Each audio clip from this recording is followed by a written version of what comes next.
যে বাংলাদেশে আর কখনো যেন কোনো ফ্যাসিস্ট সিস্টেম ফিরে না আসে। শেখ হাসিনাকে ম্যানেজ নির্বাচনে ক্ষমতায় আনায় একটা বড় ভূমিকা পালন করেছিল আমরা যাদেরকে সবসময় দেশপ্রেমিক সেনাবাহিনী বলি। জুলাই বিপ্লবে আমাদের ছেলেমেয়েরা যে অসাধারণ লড়াই, সাহসের সাথে, ইমানের সাথে যে বিপ্লব করেছে, সেই বিপ্লব তারা একাধারে শেখ হাসিনার ফ্যাসিস্ট শাসন এবং ভারতীয় হেজেমনির বিরুদ্ধে তারা লড়াইটা চালিয়েছে। বাংলাদেশেরই পুলিশ, বাংলাদেশের র্যাব, বাংলাদেশের সেনাবাহিনী এভাবে দেশের জনগণের উপরে গুলি চালাতে পারতো না। জুলাই সনদ ছাড়া নির্বাচনের কোনো সুযোগ নাই, এ ব্যাপারে আমাদেরকে পরিষ্কারভাবে বলতে হবে।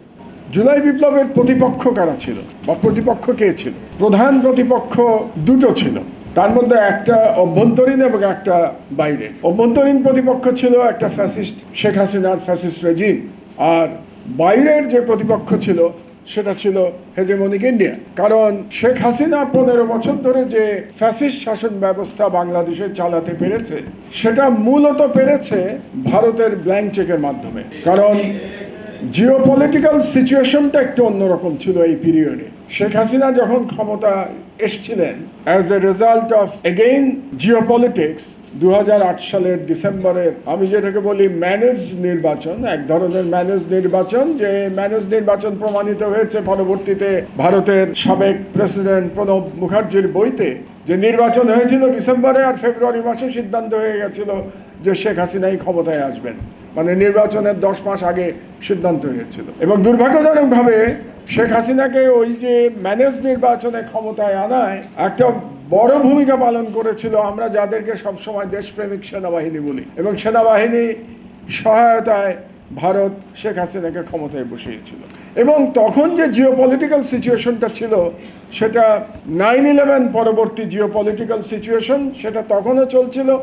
বেসিক্যালি একটা ইসলামোফোবিক গ্লোবাল জিওপলিটিক্যাল সিচুয়েশনের সুযোগ নিয়ে ভারত শেখ হাসিনাকে ক্ষমতায় বসাতে পেরেছিল এবং তার পরবর্তী 15 বছর বাংলাদেশকে একটি অলিখিত উপনিবেশে পরিণত করতে পেরেছে। কাজেই জুলাই বিপ্লবে আমাদের ছেলেমেয়েরা যে অসাধারণ লড়াই, সাহসের সাথে, ইমানের সাথে যে বিপ্লব করেছে, সেই বিপ্লব তারা একাধারে শেখ হাসিনার ফ্যাসিস্ট শাসন এবং ভারতীয় হেজেমনির বিরুদ্ধে তারা লড়াইটা চালিয়েছে।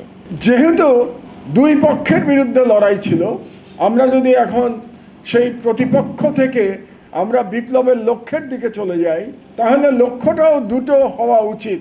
প্রধান লক্ষ্য, অনেক লক্ষ্য থাকতে পারে, অনেক সাবহেড থাকতে পারে। আমরা দেখেছি কতগুলো সংস্কার কমিশন হয়েছে, মোর দ্যান 10 সংস্কার কমিশন। তো সুতরাং লক্ষ্য অনেকগুলো হতে পারে।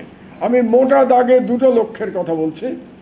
একটা লক্ষ্য হলো যে বাংলাদেশে আর কখনো যেন কোনো ফ্যাসিস্ট সিস্টেম ফিরে না আসে। সেটা শেখ হাসিনার ফ্যাসিস্ট সিস্টেমই হোক কিংবা মিস্টার XYZ যার ফ্যাসিস্ট সিস্টেমই হোক না কেন, আর যেন কখনো কোনো ফ্যাসিস্ট সিস্টেম চলে আসতে না পারে। কারণ আমাদের স্মরণ রাখতে হবে, ফ্যাসিস্ট সিস্টেমের কারণেই শেখ হাসিনা এভাবে গণহত্যা চালাতে পেরেছিল। না হলে তো এভাবে বাংলাদেশেরই পুলিশ, বাংলাদেশের র্যাব, বাংলাদেশের সেনাবাহিনী এভাবে দেশের জনগণের উপরে গুলি চালাতে পারতো না।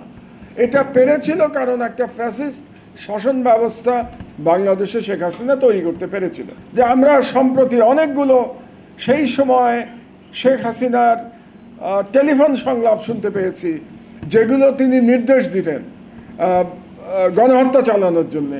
সেই নির্দেশগুলো কাকে দিতেন তিনি? হয় কোনো পুলিশ অফিসারকে দিতেন, না হলে কোনো মিলিটারি অফিসারকে দিতেন। তার মধ্যে একজন মিলিটারি অফিসার আমরা জানি এখনও বিদেশে UN-এ কাজ করছে। সেই সময় সে কর্নেল ছিল। এই সরকারের আমলে তাকে ব্রিগেডিয়ার বানানো হয়েছে, ব্রিগেডিয়ার বানিয়ে তাকে UN-এ পাঠানো হয়েছে এই সরকারের সময়। তার চাকরি যাওয়া উচিত ছিল, চাকরি না গিয়ে তার প্রমোশন হয়ে UN-এ চলে গেছে সেই ব্যক্তি। তার মানে কি, সেই ফ্যাসিস্ট সিস্টেম এখনও তো কিছুটা আছে।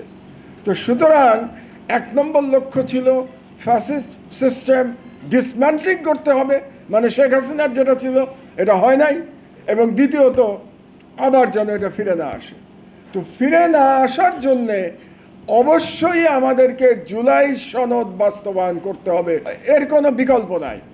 জুলাই সনদ ছাড়া নির্বাচনের কোনো সুযোগ নাই, এ ব্যাপারে আমাদেরকে পরিষ্কারভাবে বলতে হবে।